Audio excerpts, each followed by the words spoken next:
Hi everyone, it's Sarah. Welcome back to my channel, Happy Heart 907.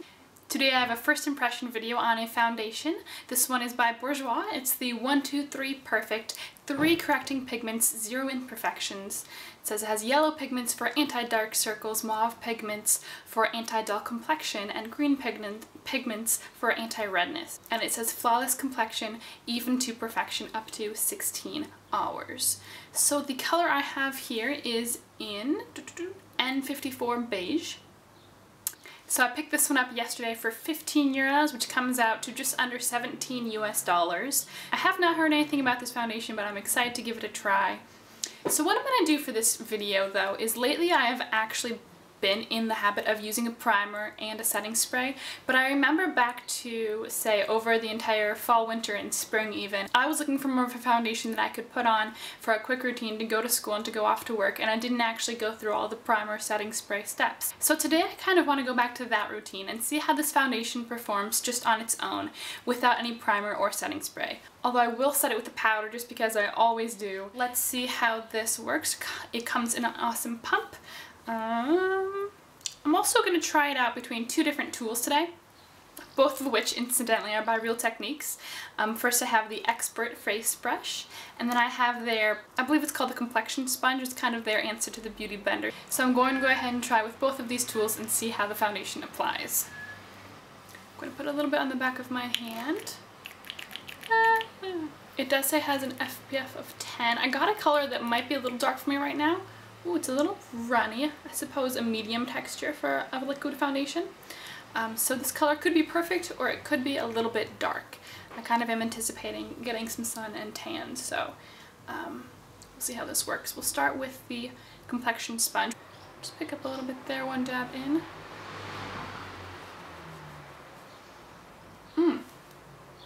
It has an interesting fragrance. Not too strong, but it's there. It goes on so smoothly. Okay. I tested this out on the back of my hand at the store and I liked how smooth it looked on my hand, so I'm happy to see that transfers to the face. I would say medium coverage. That blended so seamlessly though.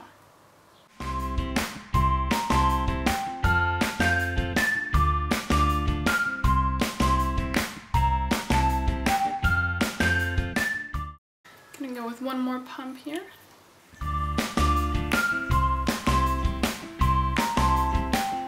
I wouldn't say a little goes a long way, but I also would not say that you had to use a lot of this. A sponge will naturally pick up some of the product.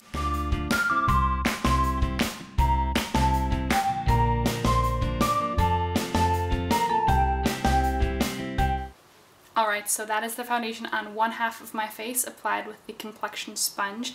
Super smooth. I'm really happy with how it looks. I had some dry patches here on the chin and it does not seem to be catching to any of those dry patches. Medium coverage, which is kind of what I prefer as a foundation. I find it just looks the most natural, and then I can go in with any more coverage with a concealer in the very certain spots that I may need it. So I'm happy with this. Really happy with the natural finish that it has. It's not matte, but it's definitely not overly dewy. Okay, let's just go ahead and try the other side with that brush.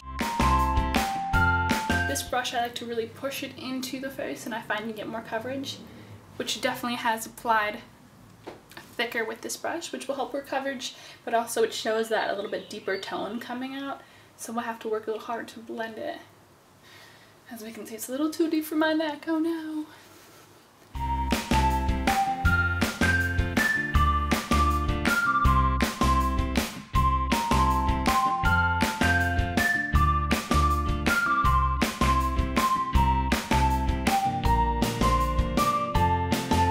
It's a little bit on the thinner side, but it feels very natural, very comfortable on the skin. It feels very lightweight, absolutely. We'll just continue to blend this down my neck because it is a little too deep for now, which is okay. Coverage-wise, this may not be what some people are comfortable with, depending on your skin issues. This actually is what works for me on a daily basis, especially if I was just going to class.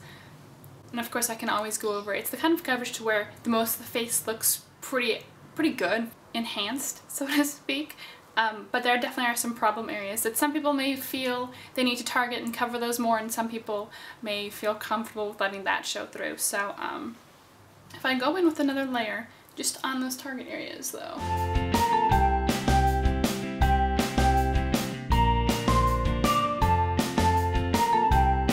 So I definitely have a lot of textural issues, but I feel like this is not enhancing them, although I won't say that it's completely smoothing them out in any kind of miraculous way. A second layer does definitely up the coverage level. I'm going to go in with the brush. I believe I do prefer applying it just for the extra coverage with this, with a blending brush, with this Expert Face brush. Although it gave a really, really smooth look with the with that sponge. Okay, so that is one complete layer and then a second layer over just the problem areas, and I feel so comfortable in this foundation. I feel like it definitely did a great job on evening out skin tone, on doing a medium buildable coverage, definitely buildable. Did not cake up as I added more layers. The skin that I just have the one layer on, I feel like it has the perfect amount of coverage of that natural glow, but without being too luminous, but definitely like a fake matte look to it. It looks very skin-like. So I'm definitely feeling this foundation right now. I'm gonna go ahead and finish the rest of my makeup, and then I'll come back and just kind of check in then, and then we'll check in throughout the day and see how it wears. Alright, so obviously I'm back with the rest of my makeup on. I, for a very first impression, am a big fan of this foundation. It feels so lightweight, and as I was applying bronzer and blush and whatnot, I realized that I guess it'd be fair to call this a medium coverage. You could even make it light coverage, especially if you used a sponge to apply it. And while I do feel like it's buildable, I still feel like it maintains that medium coverage title. So I'm really excited to try it with some primers. Because I find primers, especially depending on what kind you use, primers can help how the foundation applies, obviously, but it helps kind of almost boost that coverage because it allows the foundation to really work in its best state, so to speak. So, so far, I'm excited for this. If this works out well, if it holds up well throughout the day, what I look for in a foundation is not necessarily that it does not get oily, I just look that it does not break down and separate as it gets oily, because obviously I have oily skin, and so the big test is if this stays intact around the nose area while the day goes on. It is 2:51 p.m. Ooh, later day for me, that's okay. And I am going to be heading out soon. It's about 80 something outside, kind of humid, so if this can hold up well throughout today while we're out and about, then I think this could easily be one of my new all-time favorite foundations. Unfortunate for me, because this is hard to form, this will be hard for me to find when I'm back in the States. I'll probably have to order it, well, I'll have to order it online, and hopefully that doesn't double or triple the price. Maybe I'll buy a few backups if I end up really liking this. But that's everything for now. It seemed to stay really smooth as I was applying foundation and blush. I did put a little powder over it. I used some Smooth Operator Amazonian Clay Tinted Pressed Finishing Powder by Tarte. And mine's just a little sample size. It's a little bit paler, so I think that kind of helps counteract the fact that this foundation was a little dark for me. It's hard to say if it oxidized enough. That may have just been the color that it settled to, which was closer to the color that it really showed. It did seem to darken and oxidize a little bit on the skin, but only a slight bit.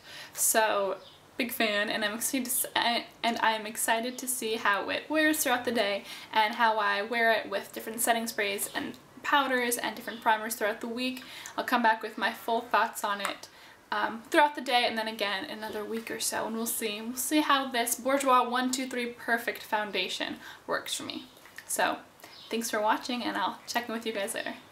Alright, so it is now 8:50, so honestly exactly 6 hours later, and if I take a quick look, and I'll zoom you guys in as well, I am so ecstatic about this foundation.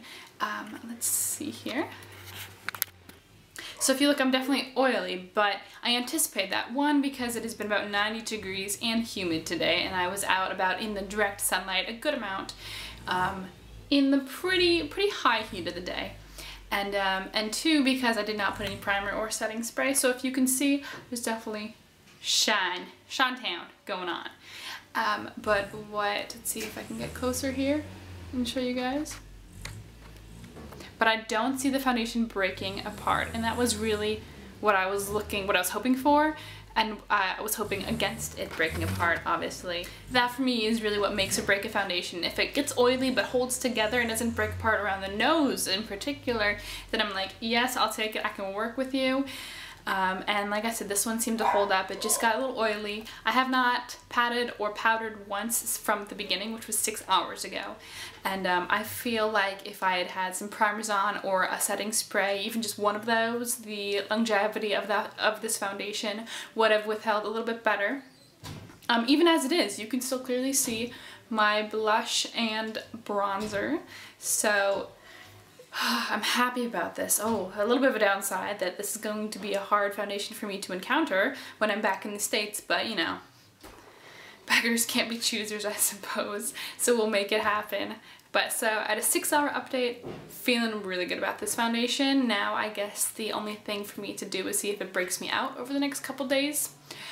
But if you're someone who has acne skin, sometimes I personally can tell if a foundation is sitting well on my skin or not. And this seems to be sitting really well. So it still feels lightweight. My skin feels oily, but does not feel cakey at all. It does not feel like I'm wearing a lot of foundation or a lot of layers of makeup. And yet clearly I have the foundation, powder, bronzer, blush, highlighter, and all of that on. So I'm happy that it feels so lightweight.